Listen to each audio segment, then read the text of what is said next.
This is an acting planning board meeting for March 17th, 2016. And do we have any agendas from Brenda? No. Okay. All I got's one item on the thing, so I didn't bother printing any. Okay. Today's the 17th, not the 16th. Today's the 17th, not the 18th. Yeah, Okay. so you got the green on, you should have green on. I know, I should. I'm the only guy, well, I got green pants on. Some of us got the memo. I have one best possible location. It's a garage on 162 Beechwood Park. Where's Beechwood? Backside of Grady's.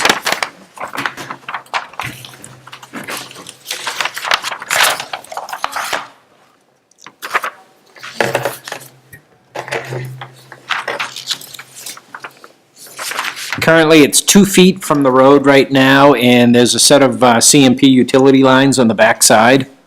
So there's not a lot of room to move it back. It looks like we can get about 4 feet from it. 4 additional feet to roll it back.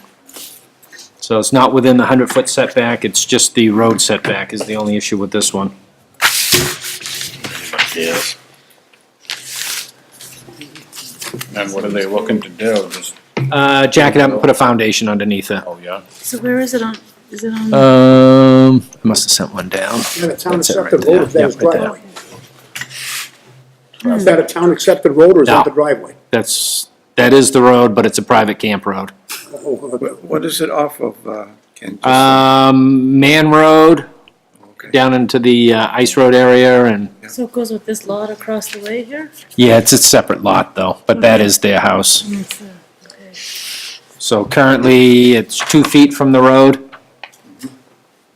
And we can get it another 4 feet back. It looks like 5 on the plan, but they didn't measure eaves and overhangs. So if we move it back an additional 4 feet, I think that's the best we can get with the 20-foot easement from CMP behind them. You at least will get it off, won't be swinging around it anyway. Exactly, it really sticks out when you're headed down the road. Amazes no one's hit it with the plows.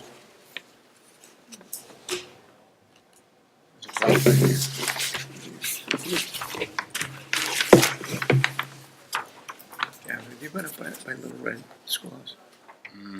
No, but I heard they haven't really started doing anything yet. Is Patrick doing that schoolhouse for Miss, No, I saw a different vehicle there a couple of weeks ago. You know what they're gonna put on 109? There's 2 lots there clearing, one the other side of the fairgrounds and one across the street. Yeah. Wonder if they're gonna put room there, topsoil. Stumping it right now. You got 2 piles of room. Back, that back. Oh, so it really does. It does, You yeah. can really No, see does how it Yeah. really That's all sticks commercial. into the road. So 4 or 5 feet would put it back It should put it back, behind that tree line? Yeah. At least, okay. You just put a slab or a regular poured concrete foundation. Frost wall foundation and then a slab inside of it.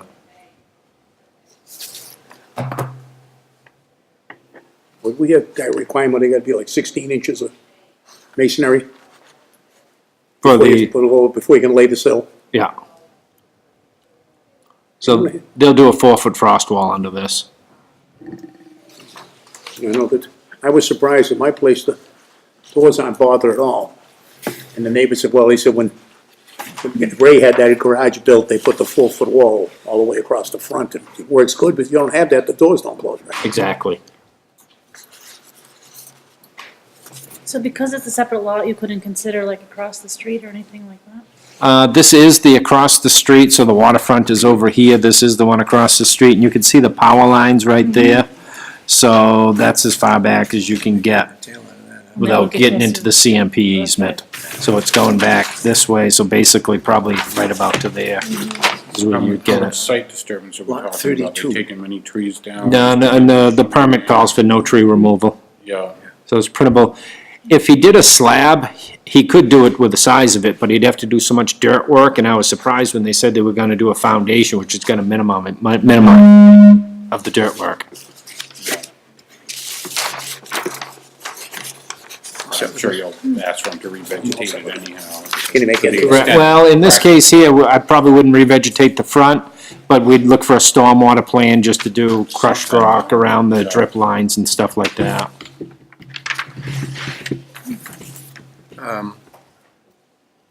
So what is the motion would be just to move it back 4 feet? Correct. No closer than 6 feet to the road. Do we have a motion on that? I'll make a motion. I'll second. Is he expanding the size at all? Nope, Same size, same? same thing, just moving it back 4 feet. All those in favor? Following Kenny's recommendation on that? Thank you. That's it? That's all I had. About the condition down to the water, Ken, the road itself, as it continues toward the lake there, is there any? Once it goes past that, it turns left onto Omar Road, and Yeah, there's nothing out there. so it's not, there's no direct water access No. from their No, location. this is an easy one. But we'll get them to do stormwater mitigation anyways, and it'll just help treat what runs off Right, there. because anything going down the road, they're gonna Yep. do it. Anybody else have anything? Gavin, did you want to make a comment? Well, I was looking at this thing, I don't know how many people have gotten to look at the wildlife action. Did you get one of these? I didn't get one, no.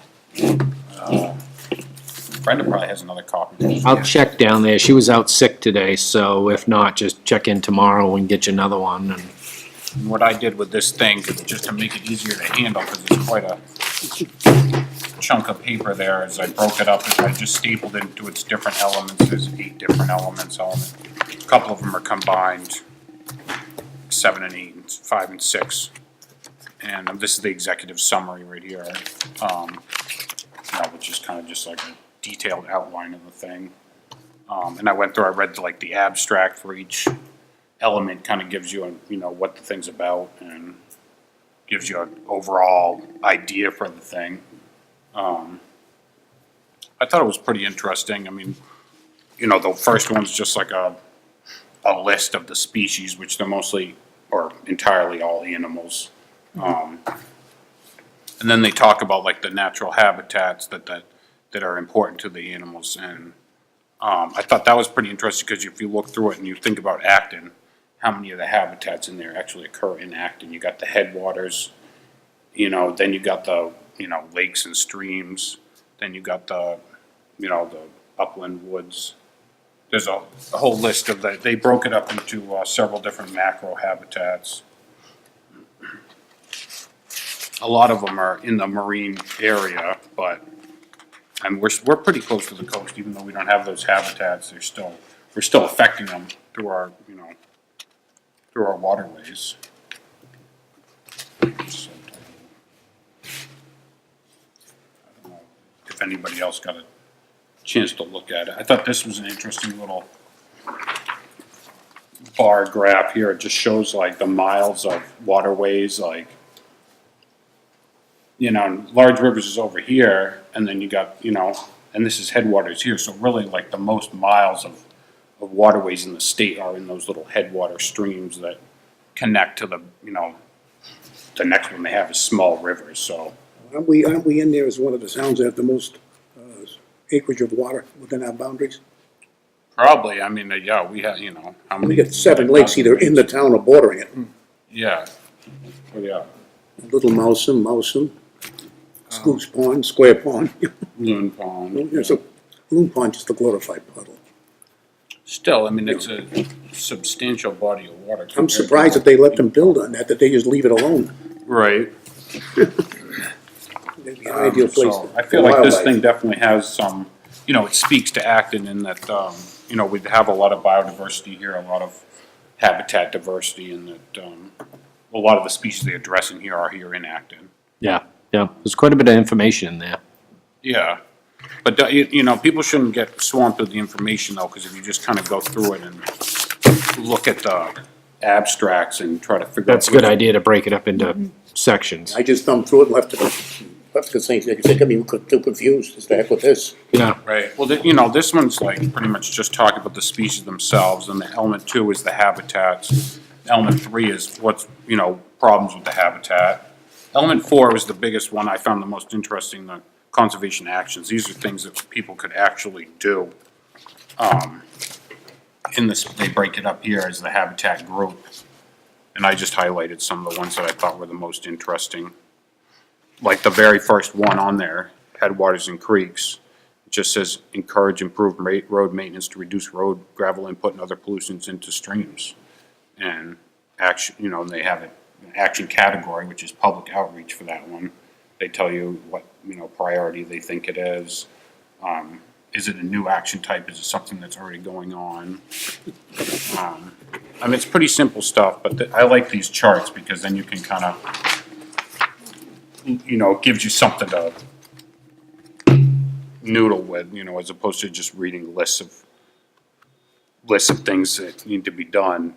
It's a little more how things would be physically constructed. There's a nice one like about constructing like passageways under roads and railroads that, organisms can travel up the stream, like a culvert.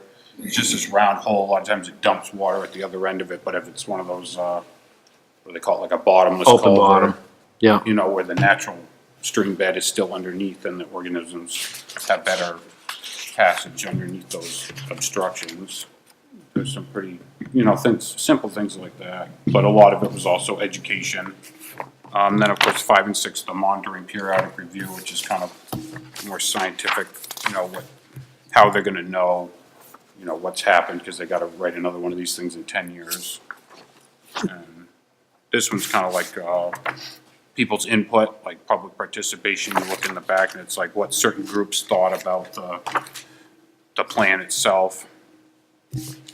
So, I don't know, it seems like, if people aren't familiar with it, maybe just start with the executive summary, because it kind of kind of gives you, I don't know where that thing went. It's in there It's right somewhere. here. I got it right here. It's in that first section. Yeah, well, that's what it actually looks like, and that's, Is that a good place to start? I would think so. It's, kind of outlines the whole thing and gives people an idea of what they're reading before they get into it. I didn't write it down, but some of the representatives on the outreach part of this plan are coming down to Alfred, I think, sometime in early April. And they were going to be contacting local conservation groups and stuff, just to kind of roll it out and explain what it's all about. So I'll let Brenda know when that is, and maybe some of us might be interested in that. Maybe we could just try to learn about it's quite a bit of work that was done at the state level, and I don't think it was 200 pages of frivolous field work, but let's try to, in good faith with what they're doing, maybe just dip into that executive summary, and maybe we can break it up into pieces over the course of the spring and summer and learn a little bit more about maybe how we could be more proactive instead of just reactive to development. Kenny, do you have any knowledge about putting land into conservation? What's How it that? works? Put land into conservation. Usually I just send people to the Three Rivers. No, the reason why I was asking is that, the piece of land on the other side is for sale. Mhm. And he's having a hard time selling it. He's only got 250 foot of frontage. He was concerned about the property one, and I remember his mother saying that she wanted that land, except for the road front, to be sold, for a house lot. And then to take the other 40 acres, or whatever was remaining, and put it into conservation, because you get a write-off from the capital gains on selling the land. I was just wondering how you go about doing it, as he was talking about it the other day, Carl Davis. Carl Davis. That's what I usually say, yeah. Three Rivers is the easiest way. Well, right now, he's trying to sell it all. I Yeah. guess he's, at the end of this year, if I guess he doesn't get rid of it, he's gonna start looking into what his mother really wanted to have happen to him. Well, his brother don't want, the younger brother don't wanna put in conservation, he wants to sell it. Yeah. Right, because there was nothing in writing, it was just what she wanted done. She may come back to haunt him. I Oh, was yeah. going to say, Yeah. I kind of hope she does, but anyway, I don't want to say that out loud. Yeah, I'll get you in touch with Colin. Well, I don't have to talk to anybody, well, he sees me maybe twice a year, last me, I'll tell him how to go about it, get a hold of him. No, there But is just that- write down his name for me, if I can write it down. It's the same group There's that did, another project up by that worked on the Across Johnny street, Hobbs. the guy dug up Oh, a okay, hole. I know who they are. Yeah. Oh, okay, no problem. Is there anything we can do to ask him to put rugs down or something? Yeah, I know. Stop that. He's soil got the blowing erosion into North control on the East downhill side and, Pond. Right, but, I was looking at the zoning ordinance and it requires if you stop excavating for more than 2 weeks, you have to stabilize the whole site. It's only in the shoreland zone. I was thinking of, after we get through our resource protection loop, looking at the ordinance and just strike out that shoreland zone, that way there. Cause I've had several projects where I can stop and talk and usually get some satisfaction, but, he'll be stabilizing that at least shortly, but still it sat all over winter.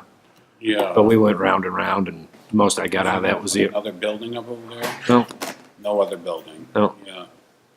Isn't he getting into like DEP territory where you have 2 acres of grub soil exposed for? yeah, you got that Months. single family home exemption that they don't, that they don't. That's why I was wondering if he was putting up another building again. Yeah, no, it's all the work he's doing is basically all done, so. He's cleaned a lot up in the last couple of weeks. Looks a Yeah. lot better than it did, It's incredible though. yeah. It just seems like that we should be able to ask him to put like just, Stabilize it, even if it's just like tarps and or things. blow hay, Yeah, yeah, right, I mean, it's cheap. A lot of times I'll have them with those big rolls of hay and just unroll it in certain areas. yeah, to- herd's right there. So. Yeah, exactly. Yeah. Yeah, that's kinda, not what we like to say, but. And have you happened to look at that little, Woods Road, they just recently stoned it,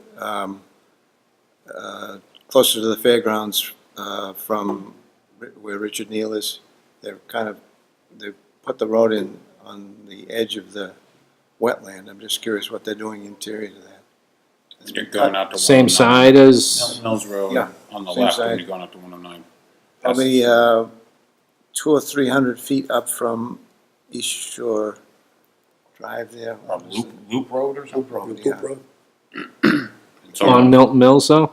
on Milton Mills Road, when you're going to the fairgrounds from the school, on the left after the little bridge with the swamp. On the left-hand side, new They're just entrance doing- going They're in? doing logging in there, I don't know. Yeah, I knew the logging was across the street, Yeah, This is, yeah, this. and I didn't think they had much on that same side as Mr. Neal's. it's Goes on the out, other side of the swamp from him. closer up towards the Yeah, there's fairgrounds. I think it's for sale though. Yeah, that whole parcel's been for sale from 109 all the way back through. Yeah, So- It must be Van, Van Hertel. yeah, I think so.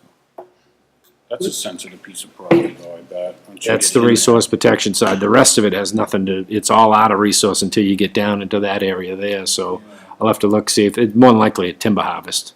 It is, Yeah. But they've already hit it twice, yeah, I know, that's what, I'm a little amazed that they're finding anything. going back in. Well, they're going back in a lot of the hardwood for firewood.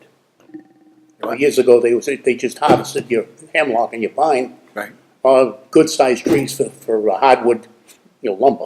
right, Now they're going there cutting things this big around because they're selling it for firewood. yeah, I don't know what they do, but anyway, it's in a, Some of the stuff they're harvesting used to be too small, they wouldn't bother with it, they do now. it looks close to the resource protection anyway. Anyone have anything for new business? I want to ask Ken something.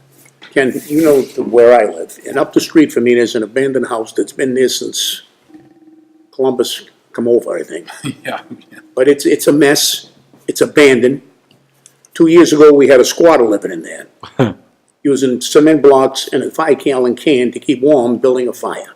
This is the one with the hipped roofs? Yeah, Yeah. it's the old, I forget the name of it, anyway, it's been abandoned for years. The guy still lives here in Acton on the lake. Sooner or later, something's gonna have to be a fire there, and it's gonna take that down woods with it. And that's gonna be one hell of a mess. Yeah, we had 2 of them we took to court last month, and that was one of them. We've got a 90-day, I think we're going back in May, so hopefully by May. They're thinking, the main thing was to get the yard cleaned up, because a lot of stuff you can't see there, to get that yard cleaned up, and he says the building's going too. Because the building is the big, the stuff that's in the yard, most of it's not burnable. The building looks in pretty good shape, although it looks bad, if you look at the eaves and the soffit, it all looks pretty, and the lot is beautiful, it's a beautiful lot. I don't like, the only thing, the roof is leaking something, you can see Oh, it yeah. collapsing. Yeah. So some ceilings must have fallen inside the place. It's a shame because before he bought that, that was a beautiful place. Yeah, so it sounds like, by May 17th, the whole thing's gonna be gone. That'd be a good move. Because I was surprised he was paying the taxes on it, isn't he? Oh, yeah, Yeah, so, Yeah. yeah, couldn't see some go to rack and ruin it, but if it's gonna endanger all the other houses around it, if it catches fire. And when I heard about the guy living in there. he actually boarded it up a little when we first asked him, but then we wanted to get the yard cleaned up and the building taken care of too, so we had to take that to court. Because I remember Frank Gemelli, when he was the code enforcement, I was living down on French Street. We had a house there, there was a big problem, and they finally went down there to take a look at it and see what's wrong. They found the whole cellar was full of rubbish. Yeah, So that was a good reason to condemn it, and then they, merged it Bergen with went the down other and one. knocked it in with the backhoe and burned it. Yeah. It's back when you could do that. But you can't burn them today, can you? No. I have a question about something that's going on Langley Shores. One of the property owners was putting in a new septic, and he's never hooked it up. He's still using it as a holding tank. Yeah. And his silt fence is a mess right now, and he's right on, and he's got that big machine there. Yeah, And, I've had a couple of heated discussions with him, and I'd go down and put the bales of hay up, but, He also told a fib about not owning the property across the street. yeah. So, but I was wondering, if there's anything that we can do about that, because, he's right on the lake. Yeah. He's allowed to use the tank as a pump station till he gets the field in. There's no law saying he has a certain time or anything like that. And basically, it's a financial hardship is what he's crying. And to me, there shouldn't be a financial hardship if you own waterfront. Sell it. How do you get his occupancy? It's an old camp in there forever. So there's really nothing that we can do as long as he protects the lake? Yeah, we'll reestablish that. I think you'll see something happen this spring. So, we'll see. Well, if he's a veteran, he can get help on that, because when I was living on French Street, the guy lived next door to me. He's a veteran, and he went to the Veterans Administration along with the state, and he had the same situation. His tank had collapsed, and it was running out into the swamp there, which is about 50 feet from the road, from the river. And they come in and put a whole new leach field in and do all kind of special type of culverts and everything. Did a heck of a job, a $10,000 worth of job. He chucked, who's paying for this? He says, the state and the VA. Yeah. I mean, if he's hardship and he can really, his real hardship, I guess he was on the river, then it's no different than being on the lake. We've done some small community grants for low-income people that live on the waterfront, as oddly as that sounds, but once we got into it, we were verifying their incomes and all types of stuff, and then as soon as we got it approved, we thought we did it right. We started hearing from the other side that there was money being hidden and this and that, so I don't think I'll ever do another small community grant again. It's not worth it. It's worth the aggravation. Yep. Condemn it and move on, especially with one of the individuals that you're talking about. There's kids involved, then let the kids step up and help. Right. No, but they won't. No, then sell it. You can't afford to live on it. I mean, you're talking probably a $400,000 piece of property. Sell it and live the rest of your life comfortably. But Do I hear a motion to adjourn? you got it.